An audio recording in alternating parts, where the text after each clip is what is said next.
darating na rin sila, Pepito. May nangyari lang kasi sa opisina, kaya... It's okay, dear. Kayo lang naman ang guest namin ngayon. And I've ordered everything from the menu para isuserve na lang pagdating nila dito. Thank you. Ang ganda rito. Vegas na Vegas ang dating. Kailan ba ila-launch? Di ba I told you na during the last meeting? O nga pala. Next week, i-open na to sa public. At kayo ang first na makaka-experience nito. Ayan na! Ayan na sila! Hi. Pasensya na kayo, medyo na late kami. Hi! Pasok, pasok. Si Pepito, Mr. Padilla. Oh, nice to meet you, Pepito. Ganda gabi. Alam mo ba, fan na fan mo ako. Ay, talaga? Oh, naku, salamat. At ang ganda ng lugar nyo, ha? Kaya yata natuwa talaga si Elsa dun sa concept ninyo. Really, mas lalo sana pag na-experience nyo siya. Experience at yung food.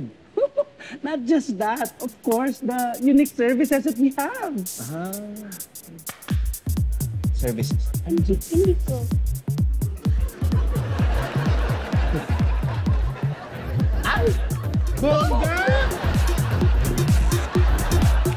Alam mo bang may mga ganito dito?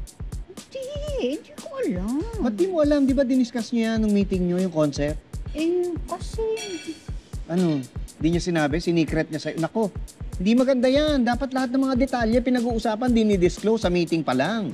Hindi. Ano nga? Ano kasi... Ano? Nung nag-meeting kami, Oh, nakatulog ako. nakatulog. Bira, kaya naman pala eh. Paano ngayon tutuloy pa rin natin itong pagpapartner sa kanila? Ayoko na nga eh. Ikaw ba? Ay, alam na ako.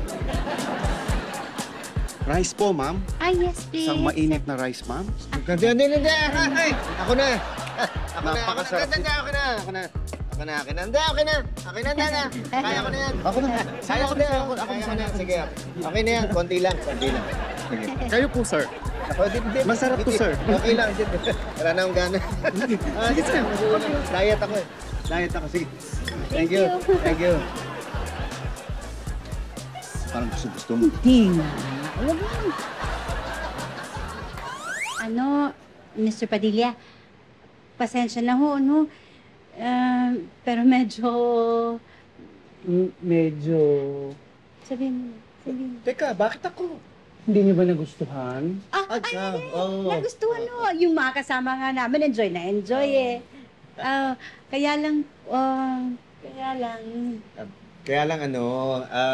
yung concept nyo okay. Unique, maganda, creative talaga. Kaya lang, parang hindi para sa amin. Pasensya na kasi hindi ko kaanong naintindihan nung ini-explain ninyo. Kasi nung nag-meeting tayo,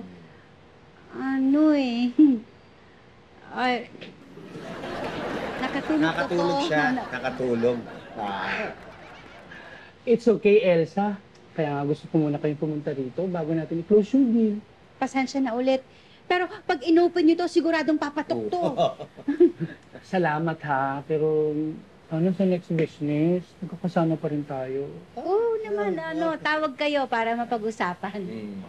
Tapos hindi na siya matutulog.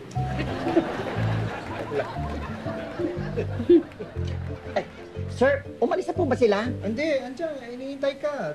Ayun, tara. Stoy. Sino yan? Si Brennan po, yung waiter ni Mr. Padilla. Kilala mo? Hindi pa po. Ngayon lang. Pero boyfriend ko na po siya. Tara na. Bye, sir. Ma'am. Sige.